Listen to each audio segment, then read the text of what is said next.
ओम नमः शिवाय। नारायण नारायण।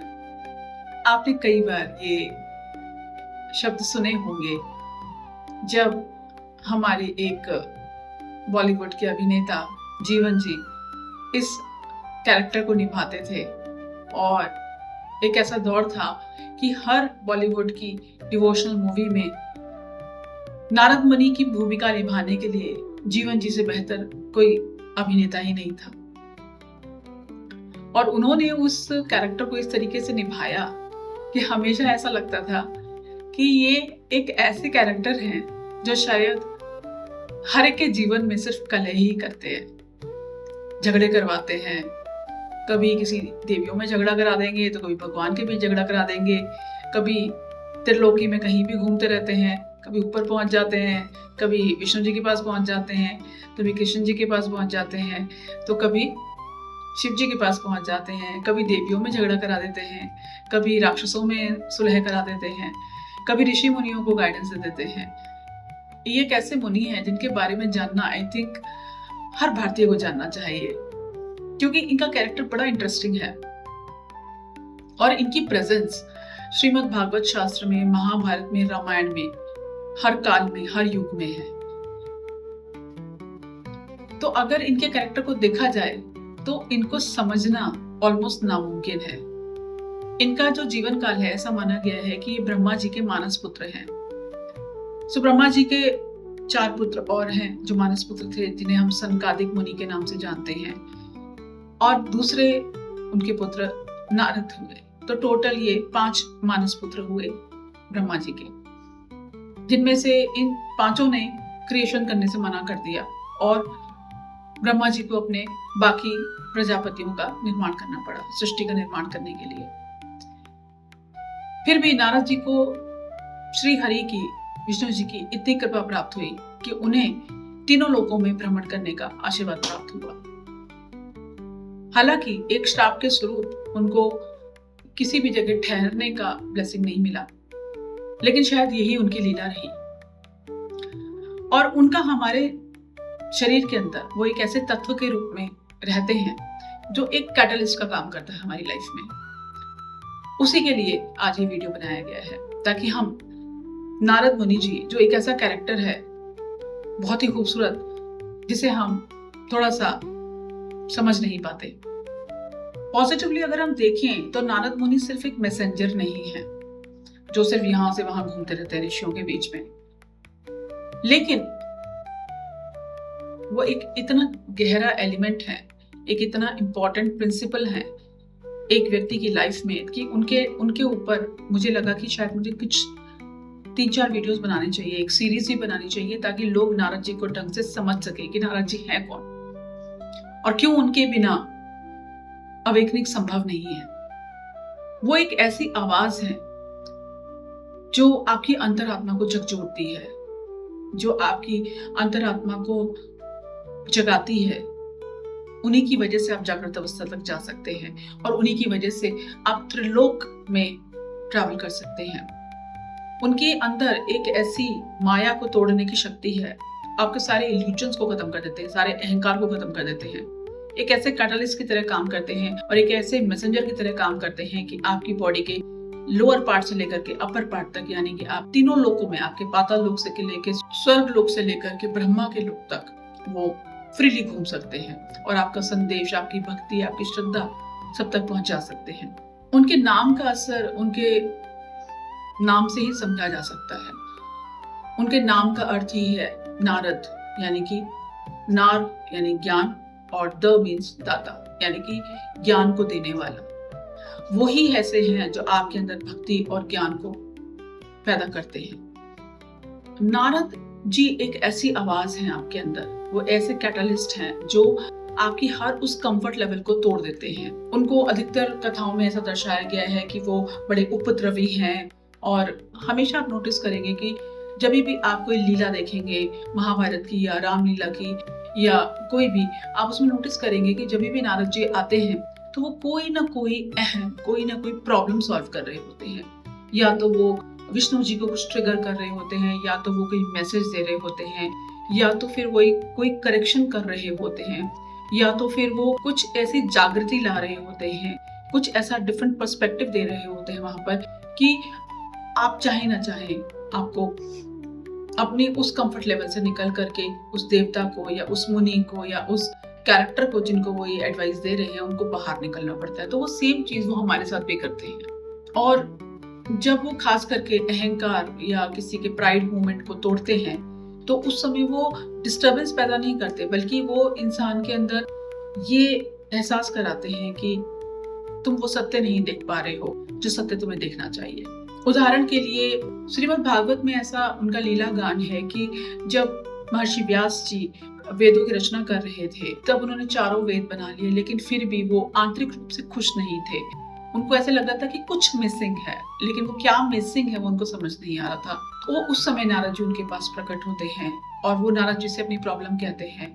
तो महर्षि व्यास को नारद जी सलाह देते हैं कि आपने वेदों की रचना तो बहुत खूबसूरत करी, लेकिन शायद आप उसमें श्री हरि का जो गान है, जो उनकी मनमोहक मुस्कान है, जो उनकी मनमोहक अदाएं हैं, जो उनकी छवि है, उसका जो आपने रस है वो उसके अंदर पूर्ण रूप से नहीं अभी दिखाया है।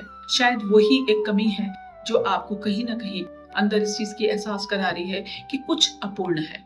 तो आप सोचिए, व्यास ऋषि जैसे मुनि को आकर के नारद जी ये सलाह देके जाते हैं और जिसके फलस्वरूप हमें श्रीमद् भागवत का निर्माण मिलता है और वो इसकी रचना करते हैं जिसमें भगवान की गान हर कण में, हर शब्द में, हर अक्षर में बसे हुए हैं। इवन अगर आप महाभारत भी देखेंगे तो महाभारत में भी वो कई जगह ऐसे ऋषियों के पास, योद्धाओं के पास गए हैं, राजाओं के पास गए हैं उस युद्ध के दौरान, ताकि वो उनके अंदर की उस अहंकार को खत्म कर सके और उन्हें ये एहसास करा सके कि क्या सही है, उन्हें क्या करना चाहिए, और अहंकार को छोड़ करके वो सत्य का साथ दे, धर्म का साथ दे। तो वो उनकी नैतिक कमजोरियों को जो है उनको उजागर करने का काम करते हैं। वो कलह कराने की जगह धर्म के साथ हैं। तो वो जब धर्म के लिए और सत्य के लिए कोई बात करता है तो डेफिनेटली उसमें अराजकता आना और अहंकार का टूटना स्वाभाविक है और जिससे डिस्टरबेंस होती ही है। नारद जी एक ऐसे एलिमेंट की तरह स्पिरिचुअल अवेकनिंग के दौरान आते हैं सामने, जब आपको लगता है कि सब कुछ ठीक हो गया है, मैं इसमें भी बेटर हो गया हूँ, मैं इसमें भी बेटर हो गया हूँ, मैंने क्रोध पे भी नियंत्रण कर लिया है, मैंने इस चीज को भी ठीक कर लिया है, अब सारी चीजें मेरे नियंत्रण में है। बस उसी समय नारद मुनि आएंगे और आपको कहेंगे नारायण नारायण, मतलब अभी भी कुछ बाकी है, कुछ सत्य है जो देखा नहीं जा रहा है। वो आपके अहंकार को उस समय तक तोड़ते रहते हैं जब तक वो सूक्ष्म से सूक्ष्म ना हो जाए, सूक्ष्म से सूक्ष्म ना चला जाए। तो वो हर जगह सिर्फ नारायण और नारायण करते ही दिखाई देते हैं।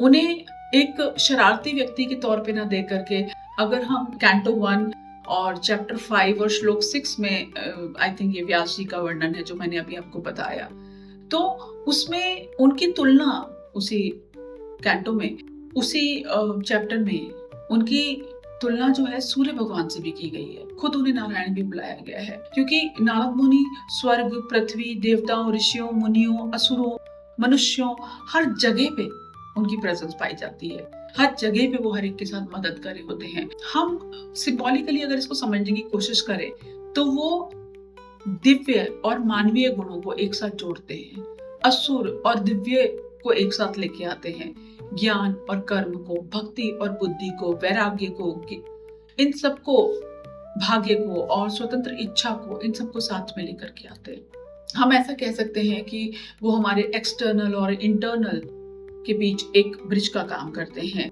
एक कैटलिस्ट का काम करते हैं, एक ऐसे एलिमेंट हैं जो बहुत इंपॉर्टेंट है। अगर वो ना हो तो शायद इंसान का अहंकार ही न टूटे। ऐसा भी दिखाया गया है कि वो लोगों के बीच में कभी ज्ञान बताते हैं, कभी म्यूजिक बजाते हैं, उनके हाथ में वीणा दिखाई गई है, वो वार्निंग्स भी देते हैं, वो संदेशवाहक भी बन जाते हैं। और मैं उनको ऐसे शायद कह सकती हूँ कि वो एक ऐसा हायर कॉन्शियसनेस का एलिमेंट है जो अगर ना हो तो चेतना सामान्य मनुष्य के जीवन में एंटर ही नहीं कर सकती, क्योंकि जब तक अहंकार नहीं टूटेगा चेतना का उतरना असंभव है। नारद जी के एक भक्ति सूत्र बड़ा फेमस है, उन्हें कहा जाता है नारद भक्ति सूत्र है उनकी एक पुस्तक, जिसमें भक्ति के बारे में भक्ति कैसे की जाए वो सिखाया गया है। नारद जी एक ऐसे भक्त हैं जिन्होंने ये सिखाया है कि नारायण की भक्ति की कैसे जाए, भक्ति है क्या, भक्ति का सच्चा अर्थ क्या है, जैसे कि हनुमान जी ने रामायण में सिखाया है।